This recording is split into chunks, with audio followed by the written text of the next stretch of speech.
Nous le rappelons, cette épidémie, nous le savons tous, a commencé, nous avons eu notre premier cas importé le 2 mars 2020. Et à ce jour, nous avons, comme l'a dit le docteur Ndiaye, 34 832 cas confirmés dans le pays, 29 402 personnes guéries, qui correspond à un taux de guérison de 84%.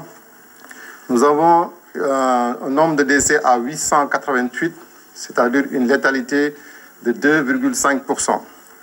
Nous avons eu à noter également 453 personnels de santé touchés par cette épidémie. Et parmi ces personnels de santé, nous avons eu à déplorer 2 décès, ces 2 personnels de santé qui étaient en service actif. La répartition, nous avons une majorité de patients qui est de sexe masculin, avec 54% d'hommes et 46% de femmes. Et nous avons eu à retrouver également 3 comorbidités principales, constituées par l'hypertension artérielle, le diabète et toutes les maladies cardiovasculaires. Toutes les régions du Sénégal sont touchées, nos 14 régions sont touchées. L'ensemble de nos districts sanitaires, les 79 districts sanitaires ont été également touchés. Au moins chaque district sanitaire a eu à notifier un cas. Le dernier district touché a été le district de Goudomp dans la région de Sédhiou. Et en termes de répartition des cas, nous avons 5 régions qui ont franchi la barre des 1000 cas. Il s'agit des régions de Dakar avec 21 824 cas, qui correspond à 62% de l'ensemble des cas que nous avons eu à noter. Suivi de la région de Thiès avec 4 336 cas, 12% du nombre total de cas. La région de Diourbel avec 1666 cas, 4,7% du nombre total de cas. La région de Kaolack avec 1540 cas, 4,4% du nombre de cas total. Et enfin, la région de Saint-Louis, 1250 cas, 3,5% du nombre de cas. Donc, ce sont ces 5 régions qui ont eu à franchir la barre des 1000 cas. Nous avons eu 2 régions qui ont eu le nombre de cas le plus inférieur, c'est-à-dire moins de 200 cas. Ce sont les régions de Kaffrine et de Sédhiou. Kaffrine a eu 150 cas, soit 0,4% des cas. Sédhiou, 175 cas, soit 0,5% du nombre de cas total. Notre épidémie a eu à passer à tous les stades. Je pense comme nous l'avons tous suivi. D'abord des cas importés, puis des cas contacts. Ensuite, nous avons eu des cas localisés en fonction des régions et des zones. Et nous avons terminé par une transmission communautaire. Aujourd'hui, nous sommes dans cette phase active de transmission communautaire. Et c'est pourquoi, comme on le note, nous avons beaucoup de cas communautaires. Et d'ailleurs, ces cas communautaires, aujourd'hui, ont une proportion de 47%. C'est-à-dire que c'est des personnes qui ont été diagnostiquées positives et pour lesquelles nous n'avons pas pu définir le lien de transmission. Les cas contacts, c'est-à-dire les personnes qui ont été en contact avec des personnes diagnostiquées positives et suivies, sont à une proportion de 51%. Et les cas importés, les cas venant de l'étranger, sont à une proportion actuellement de 2%. Et cette épidémie a évolué depuis 1 an et nous en avons parlé. Nous avons eu 2 phases, comme nous disons maintenant 2 vagues. Une première vague qui a commencé au début, donc au 2 mars, et qui est allée jusque dans la semaine du 16 novembre 2020. Et dans cette partie, nous avons pu avoir le pic dans la première quinzaine du mois d'août 2020, où nous avions eu un maximum de cas hebdomadaires à 926 cas par semaine. Cette deuxième vague a démarré autour de la semaine 48, c'est-à-dire vers le 23 novembre jusqu'à nos jours. Nous avons parlé de vagues, nous parlons de vagues, c'est juste parce que l'aspect de la courbe part d'une augmentation progressive à un sommet et après une chute. Donc nous avons eu ces 2 schémas qui se sont affichés dans le cadre de l'évaluation des données que nous avons. Maintenant, ce qui est notable, c'est que la deuxième vague est beaucoup plus intense que la première vague. Ça, c'est quelque chose de très notable. En termes d'amplitude, en termes d'intensité, mais en termes de nombre de cas sévères et de nombre de cas graves. Le taux d'attaque, par exemple, hebdomadaire que nous avons eu, c'est-à-dire le nombre de personnes contaminées par 100 000 habitants, dans la première vague, nous étions à 5,5, une moyenne hebdomadaire. Et sur la moyenne hebdomadaire dans cette deuxième vague, nous sommes aujourd'hui à 12,7. Et en termes de nombre de cas, si on voit également le nombre de cas par jour, la première vague, le maximum de cas que nous avions en une journée était de 207. Et dans la deuxième vague, nous avons eu à compter 462 cas en une journée. Le nombre de cas mensuels également a complètement doublé. Dans la première phase, nous avions au mois d'août 3371 cas en un mois. Et ce mois de février, nous avons eu à avoir 7805 cas. Donc on voit que presque tout a doublé. Idem pour le nombre de décès par semaine. Dans la première vague, nous avons eu le nombre de décès hebdomadaires, le maximum qu'on a eu, c'était 28. Dans la semaine 27, la semaine du 29 juin 2020. Et dans cette deuxième phase, dans la semaine 8, c'est-à-dire la semaine du 22 février 2021, nous avons eu à noter 66 décès en une journée. Également, le nombre de décès mensuels a pratiquement doublé. Le mois de juillet 2020, nous avions eu 95 décès. Et ce mois de février 2021, nous avons eu à noter 242 décès. Aussi, ce qui est notable, c'est que dans la première vague, c'était les personnes de la tranche d'âge de 25 et 34 ans qui étaient plus touchées.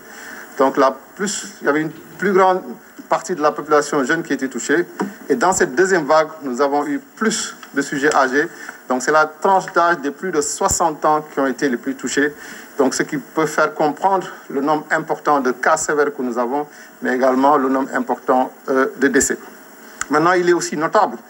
Depuis 3 semaines maintenant, nous commençons à avoir une amorce de descente de notre courbe épidémiologique. Ça, c'est très notable et qu'il faut mettre sur le compte de l'ensemble des mesures qui ont été prises et aussi tout l'engagement que les populations ont eu dans le cadre du respect des mesures barrières. Le taux d'attaque également a baissé, donc passant aujourd'hui, dans la semaine précédente, à 9,7 pour 100 000 habitants. En termes de stratégie, nous avons eu une stratégie dynamique, comme on l'a vu. Cette stratégie a été dynamique, qui a été un peu basée sur les réalités locales, notre contexte, mais également les avancées de la science. Cette stratégie également a reposé sur 2 piliers, la transparence dans la communication. Monsieur le ministre de la Santé ne cesse de nous le répéter. Le Sénégal a pris l'option d'être transparent dans sa communication et tous les jours de faire le point sur la situation épidémiologique, quel que soit le nombre de cas ou le nombre de décès que nous notons. Mais également, l'autre pilier, c'est dans la résilience de notre système de santé, qui est quand même notable. Aujourd'hui, à plus de 34 000 cas par jour, ça n'a pas empêché notre système de santé de continuer à fonctionner, à l'ensemble des autres structures, des autres services également de fonctionner. Et ça, c'est vraiment quelque chose de très remarquable pour lequel je pense que des efforts extrêmement importants ont été mis par l'État, le président de la République en premier, dans le cadre du renforcement des capacités en moyens humains, matériels et financiers pour les services de santé. Dans la stratégie également, le Sénégal a pris l'option d'avoir une organisation avec des niveaux de coordination, un niveau de coordination qui est d'abord stratégique, déjà avec le président de la République à la tête, qui coordonne un peu, qui a eu à présider certaines réunions du Comité national de gestion des épidémies, mais également le ministre de la Santé au niveau du ministère de la Santé. Au niveau du ministère de la Santé, il y a le Comité national de gestion des épidémies qui a été mis en place, qui est une structure stratégique dirigée par Madame la directrice générale de la Santé, le docteur Marie-Khémesse Ngom Ndiaye. Et après, nous avons un deuxième niveau de coordination, qui est un niveau opérationnel, qui est basé au niveau du Centre des opérations d'urgence sanitaire, que j'ai l'honneur de diriger, et dans lequel nous avons ce qu'on appelle le système de gestion des incidents, où les groupes opérationnels travaillent tous les jours dans le cadre de cette épidémie Covid. Et le dernier niveau, c'est le niveau tactique au niveau régional, avec les comités régionaux de gestion des épidémies, mais également les régions médicales. Donc, c'est une stratégie de décentralisation de la prise en charge, où vraiment les districts sanitaires ont un rôle extrêmement important dans le diagnostic, dans l'isolement, voire même des fois dans le transfert des patients. Et cette stratégie a été vraiment relevée et notée par la communauté internationale, donc il y a eu à distinguer les résultats du Sénégal, en tout cas dans la première partie de la prise en charge de cette épidémie Covid. En termes de prise en charge, je parlais tout à l'heure de la résilience de notre système de santé. Nous avons commencé par une prise en charge de tous les patients positifs au niveau des hôpitaux. C'était une stratégie d'attaque qui permet normalement de pouvoir très rapidement éteindre l'épidémie, ce qui n'a pas pu se faire vu le mode de transmission avec la Covid. Nous avons isolé tous les contacts dans un premier temps, également soit dans des hôtels ou dans les domiciles. Et par la suite, nous avons évolué en mettant aussi en place des structures extra-hospitalières de prise en charge qui nous permettaient aussi de pouvoir prendre en charge les patients positifs. Mais il est vrai que devant l'augmentation des cas, il était difficile de pouvoir garder l'ensemble de ces patients dans ces structures. Et après, la structure s'est adaptée, donc une structure dynamique, vers une prise en charge à domicile, qui a quand même donné d'excellents résultats, parce qu'aujourd'hui, la majorité de nos patients ont été pris en charge ou continuent d'être pris en charge dans les domiciles. Et le système a pu évoluer jusqu'à plus de 52 sites de prise en charge ou d'isolement au niveau du pays. Actuellement, c'est deux stratégies qui sont utilisées, la prise en charge à domicile et la prise en charge hospitalière pour les patients positifs. Des mesures fortes ont été prises depuis le début de l'épidémie, avec la fermeture des écoles, des universités, l'interdiction des transferts entre les régions, le port de masque, l'état d'urgence, le couvre-feu, toutes ces mesures que nous avons beaucoup soutenues, qui nous permettaient un peu de limiter la transmission. Et je pense que dans la première phase, nous avons vu les résultats avec la chute des cas après le mois d'août. Et aujourd'hui, nous espérons, en tout cas avec cette amorce de chute, que ça puisse continuer et qu'on puisse arriver à avoir une baisse de nos cas. Et nous espérons également, avec cette vaccination qui a commencé, et je pense qu'aujourd'hui, il est remarquable de voir que le nombre de personnes vaccinées est supérieur au nombre de cas positifs. C'est quelque chose de symbolique, mais je pense extrêmement important. En une semaine, le système de santé a pu quand même vacciner plus de 35 000 personnes. C'est quelque chose de très remarquable. Et pour nous, cette stratégie, elle est extrêmement importante. Elle vient en appui de l'ensemble des outils que nous avons. Mais il est important aussi pour les populations de savoir que vacciner ne veut pas dire ne pas respecter les mesures barrières. Donc il est extrêmement important, même si on est vacciné, de pouvoir continuer à respecter les mesures barrières. Et nous appelons également à toutes les personnes qui ont été ciblées dans le cadre de cette première phase de vaccination d'aller au niveau des structures de santé pour se faire vacciner. Les défis que nous avons actuellement, c'est, je pense que nous le notons tous, c'est essentiellement la prise en charge des cas graves et des cas sévères dans cette deuxième vague, où nous avons beaucoup plus de cas graves, beaucoup plus de décès.